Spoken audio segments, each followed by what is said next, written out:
만약 누군가 아동학대로 신고당한다면은 경찰에서 검찰까지는 넘어가는 경우가 대부분이기 때문에 가장 빠르게 아무런 불이익이 없이 끝나는 것은 검사의 무혐의 처분이라 할 수 있습니다. 검사가 무혐의 처분을 내려주고 끝내는 거죠. 그런데 이 무혐의 처분은 정말 이 사람한테 아무런 잘못이 없어야 돼요. 그런데 현재 우리 사법 체계가 아이들을 말 그대로 꿀밤 한 대만 해도 귀 한 번 잡아만 당겨도 아동학대로 유죄 판결이 나올 수 있습니다. 이런 경우에 마냥 억울하다 해서 검사에게 무혐의 처분을 주장하는 것은 좋지 않을 수도 있어요. 물론 저희는 억울하게 모함당한 선생님들에 대한 경찰 수사 당시부터 조력을 통하여 무혐의 처분을 받은 성공 사례도 매우 많이 있습니다. 그런데 오늘 제가 말씀드리려는 성공 사례는 보호사건 불처분 성공 사례입니다. 청주지방법원에서 아동보호사건 불처분 결정이 나온 사례고요. 서울가정법원에서 아동보호사건 불처분이 나온 겁니다. 아이에게 애정을 담아서 볼 한번 꼬집어도 내 자식같이 키우는 우리 원아들에 대해서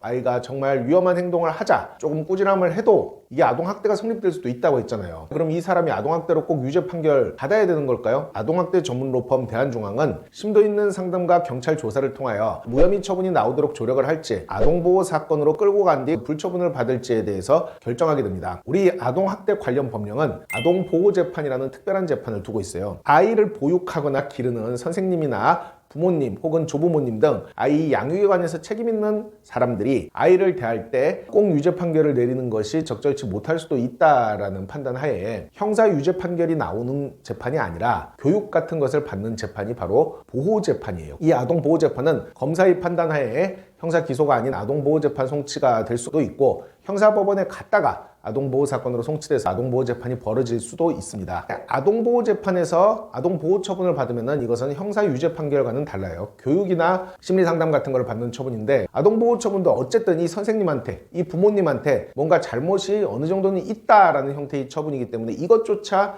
싫은 분들도 많이 있습니다. 그리고 아동보호처분이 나와도 행정처분이 내려지는 등의 불이익이 있을 가능성은 있어요. 이런 경우에는 처음부터 저희 대한중앙과 상의해서 무혐의 처분을 받고 싶다 하더라도 그게 도저히 안 될 것 같으면 아동보호사건으로 끌고 간 뒤 아동보호재판 내에서의 적절한 조력을 통해서 불처분을 받는 방법을 목표로 진행을 해야 됩니다. 이것도 저희처럼 아동학대 사건을 엄청나게 많이 다루다 보면은 전략을 세워서 실행을 할 수 있는 능력을 갖추게 됩니다. 불처분은 사실 무죄 판결이나 무혐의 처분과 사실상은 거의 동일해요. 우리 수사기관이 우리 재판부가 재판받는 사람한테 아무것도 하지 않는다라는 것이기 때문에 무죄 취지 불처분도 상당히 많이 있습니다. 그런데 만약 아동학대를 전문적으로 다루지 않은 로펌과 상담을 하다 보면은 경미한 사건 같은 경우에 엉뚱하게 기소유예를 얘기를 한다든지 벌금형이 가볍게 나올 거니까 염려 말라고 한다든지 이런 얘기를 하는데 그런 식으로 접근하면 안 돼요. 기소유예조차 받아들이기 어려운 상황이 있을 수도 있거든요. 어떻게 진술을 해야 되고 어떤 의견서가 들어가야 되고 또 어떤 식으로 교육을 받고 법원에 어떻게 재범 가능성이 낮다는 점을 어필할지는 바로 이 아동학대 사건을 다루는 변호사, 로펌의 전문적인 능력에 달려있는 것입니다. 아동학대 전문 로펌 대한중앙 대표 조기현 변호사였습니다.